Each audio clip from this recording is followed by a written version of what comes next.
अच्छा जी, हमने 3 use case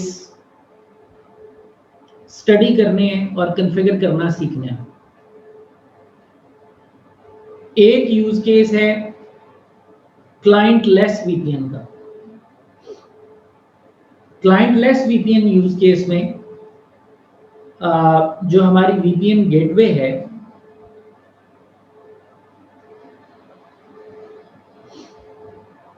ये वीपीएन गेटवे एएसए हो सकता है या एफटीडी हो सकता है, बट वो रन करेगा ASA code. Always remember, whenever you need to go for remote access VPN, it is preferred to do it on ASA. ASA is the most favorite platform for remote access VPN, whereas iOS is the most preferred platform for site-to-site VPN. ये Cisco के एतबार से हम बात कर रहे हैं। तो यहाँ पे हमारे पास ASA अप्लायंस है। ASA अप्लायंस के पीछे कोई रिसोर्स पड़ा हुआ है। अब क्लाइंट लेस VPN में क्या है कि आपका जो एंड यूजर है, उसका जो VPN क्लाइंट है, that is just a browser. All you need is a browser here. उस ब्राउजर के जरिए आप अपने ASA के इंटरफेस को एक्सेस करेंगे। एज एन एग्जांपल, अगर इसका IP 65.111 है, तो आप यहाँ पर वेबसाइट ओपन करेंगे HTTPS के साथ 65.111, तो नतीजतन आपको जो वेब पेज मिलेगा वो वेब VPN का पेज होगा और इसके अंदर कुछ रिसोर्सेज पड़े होंगे जो आप यूज कर सकते हैं।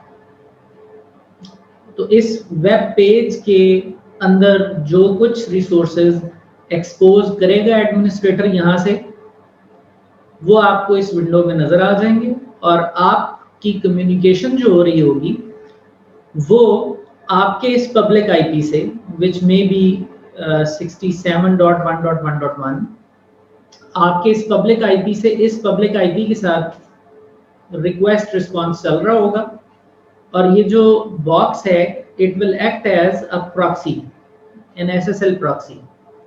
आप इसको रिक्वेस्ट करेंगे, ये अंदर रिक्वेस्ट करेगा और नतीजतन जो भी रिक्वेस्ट रिस्पॉन्स इसको मिलेगा वो आपके साथ शेयर कर देगा। रिजल्टेंटली, अगर हम इस वेब सर्वर पर बैठे हुए हों और हम यहाँ पर वायर शार्क ऑन कर लें, तो वायर शार्क के अंदर हमें जो सोर्स IP नजर आएगा जो हमसे बात कर रहा है, वो ASA का इंटरनल IP नजर आएगा 192.168.5.2। तो हमें नजर आएगा कि हमारे साथ 192.168.5.2 बात कर रहा है। दिस विल बी वोकल, ये आपसे बात करेगा, आप इसको जवाब देंगे बीइंग अ सर्वर। फिर ये अपने इस IP से आपको रिस्पॉन्ड करेगा और आप इस IP से मुखातिब होंगे। सेंटर में ट्रांसलेशन हो रही है और वो एक SSL प्रॉक्सी है जो ये काम कर रही है। तो ना आप डायरेक्टली इस सर्वर तक पहुंच रहे हैं, ना ये सर्वर आपके सोर्स IP को देख सक रहा है, ये सब कुछ थ्रू अ प्रॉक्सी हो रहा है। So clientless mode provides secure access to private web resources and web content. This mode is useful for accessing content found on web browsers, databases, and online tools that employ a web interface. तो अगर तो यहाँ पर जो भी चीज पड़ी हुई है उसका अपना कोई ना कोई वेब इंटरफेस है, तो ये आइडियल है आपके लिए। फिर आपको उस हैसल में जाने की जरूरत नहीं है कि आप एक पूरा फुल टनल VPN बनाएं। Since this box has its own web interface, you can expose that web interface through the proxy. तो ये ऐसे केसेस में आइडियल है। फॉर एग्जांपल, आपकी ऑर्गेनाइजेशन के अंदर आपका एक ERP सर्वर है, आप एक बैंक हैं, आपका एक बैंकिंग एप्लीकेशन है। तो most of the applications and ERP servers nowadays are having their graphical user interface available over the web. यानी वो बजाते खुद वेब सर्वर्स हैं। तो अगर तो आपकी एप्लीकेशंस का आर्किटेक्चर ऐसा है तो फिर तो ये बेस्ट है, लाइट वेट है, इजी टू यूज है।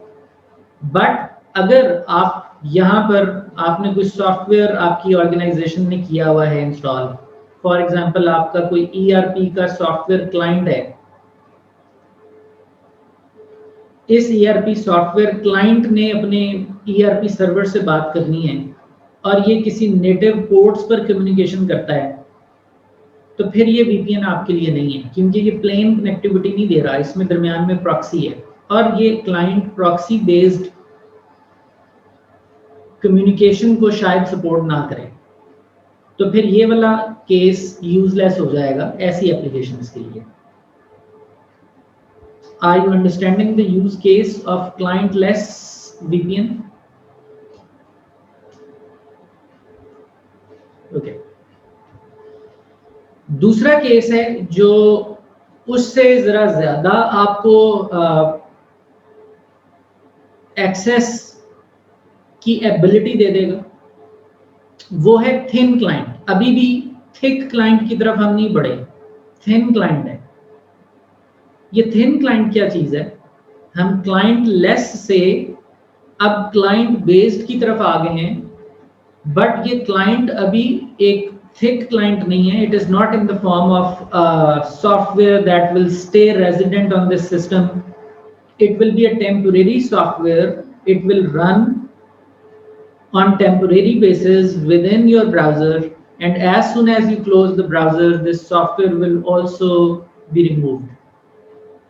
This is called thin client approach. Thin client में क्या होता है कि once you connect your VPN, still you will use a browser. आप एक ब्राउजर ही यूज करेंगे, आप ब्राउजर को ही यूज करके HTTPS करेंगे 65111 let's say, which is ASA's IP.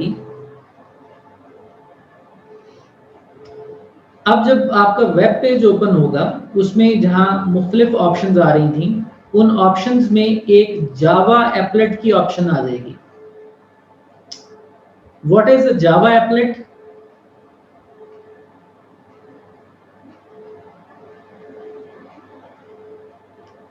Java applet एक फुल फ्लेज एप्लीकेशन है जो आपके ब्राउजर के अंदर इन्वोक हो जाती है। तो होता ये है कि आपके ब्राउजर में जब ये एप्लेट ओपन होगा, whenever you click on this Java applet कि इसको स्टार्ट करो, तो आपके अगर सिस्टम में प्रॉपर जावा रन टाइम एनवायरनमेंट इंस्टॉल्ड है, तो ये एप्लीकेशन रन हो जाएगी, एक ऐप खुल जाएगी। अब ये ऐप आपकी इस मशीन में ऑन होकर क्या करेगी, इसको आपने बड़े गौर से समझ लेना है। फॉर एग्जाम्पल, ये एक राउटर है और ये राउटर रिमोटली टेलनेट किया जा सकता है। टेलनेट करने के लिए ये राउटर अपनी पोर्ट 23 पर लिसन करता है। 5.10 इसका आईपी है और ये अपनी 23 पोर्ट पर लिसन करता है। आप इसको इस पोर्ट से टेलनेट कर सकते हैं। अब आप यहाँ पर कुछ ऐसी कॉन्फ़िगरेशन करते हैं जो कॉन्फ़िगरेशन इवेंचुअली इस एप्लेट में पुश हो जाती है, और नतीजतन क्या होता है कि जब ये ऐप रन होगी with in your Java run time environment, ये आपकी मशीन में, अगर आपकी मशीन का आईपी है फॉर एग्जांपल, चलिए हम अज्यूम कर लेते हैं 127.0.0.1, ये तो आईपी है ही ना आपकी मशीन का, which is your loop back IP. तो ये इस आईपी के ऊपर एक पोर्ट ओपन कर देगा। फॉर एग्जाम्पल ये कहेगा कि 127.0.0.1 की पोर्ट 4000 पे जितनी भी ट्रैफिक आएगी, मैं उस ट्रैफिक को प्रॉक्सी कर दूंगा 192.168.5.10 की पोर्ट 23 पे। तो ये एक मैपिंग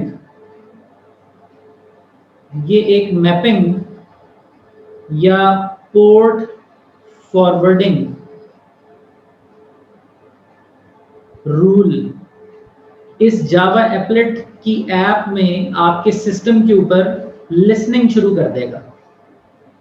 सो ये जावा एप्लेट लिसनिंग शुरू कर देगा आपके सिस्टम पे। अब आपने अगर इस राउटर को टेलनेट करना है तो इंटरेस्टिंगली आप क्या करेंगे, आप अपने सिस्टम में टेलनेट एप्लीकेशन यूज करेंगे। आप कहेंगे टेलनेट और टेलनेट करेंगे आप 127.0.0.1 की पोर्ट 4000 पे। ये एक एग्जांपल है, ये पोर्ट कुछ भी हो सकती है। ये इस कॉन्फ़िगरेशन पे डिपेंड करता है कि एडमिनिस्ट्रेटर ने रूल कैसा बनाया है। अगर उसने ये रूल बनाया है कि जब ये एप्लेट यहाँ जाकर रन हो तो ये इसकी 4000 पोर्ट को पकड़ ले, तो ये यहाँ 4000 नंबर पोर्ट पे लिसनिंग शुरू कर देगा। अब जब आप टेलनेट करेंगे अपने आईपी की पोर्ट 4000 पर, तो 4000 पोर्ट तो एक फेक टारगेट है ना, एक फेक टारगेट है, उस पर एक एप्लेट है जो सुन रहा है। वो एप्लेट स्मार्टली क्या करेगा, आपकी इस टेलनेट एप्लीकेशन की रिक्वेस्ट लेकर उसको इस टनल के जरिए थ्रू दिस एसएसएल प्रॉक्सी इस राउटर में ले आएगा। सो रिजल्टेंटली आपने अपने ही आपको 4000 पोर्ट पे टेलनेट किया, नतीजे में आपको इस राउटर का शेल मिल गया। आपको इस राउटर का शेल मिल गया और आप इसकी कॉन्फ़िगरेशन कर सकते हैं। ये चीज तब तक रहेगी जब तक ये एप्लेट रन होता रहेगा। जैसे ही आप इस ब्राउजर को क्लोज करेंगे, ऑब्वियसली ये एप्लेट भी चलना बंद हो जाएगा। ऑटोमेटिकली ये जो टेलनेट सेशन है ये भी किल हो जाएगा, क्योंकि अब उसको 4000 पोर्ट पर लिसन करके पीछे इस आईपी के साथ बात करवाने वाला नहीं रहा, जो कि एक थिन क्लाइंट था, एक मिडिल मैन था। And this is the use case where you can feel a bit higher level of access compared to simple clientless. इस clientless में अगर यहाँ पर राउटर हो तो आप उसको टेलनेट नहीं कर सकते, क्योंकि इसमें हर वो चीज एक्सेस हो सकती है जिसका अपना वेब पेज हो। हाँ, आप राउटर का वेब पेज खोल सकते हैं, अगर इस राउटर का वेब GUI है तो वो खुल जाएगा, लेकिन आपने इसको टेलनेट करना है तो आप थिन क्लाइंट में एट लीस्ट आएंगे। So thin client mode extends the capability of cryptographic functions of the web browser using port forwarding Java applet to enable remote access to TCP based applications such as POP, SMTP, IMAP, SSH, Telnet।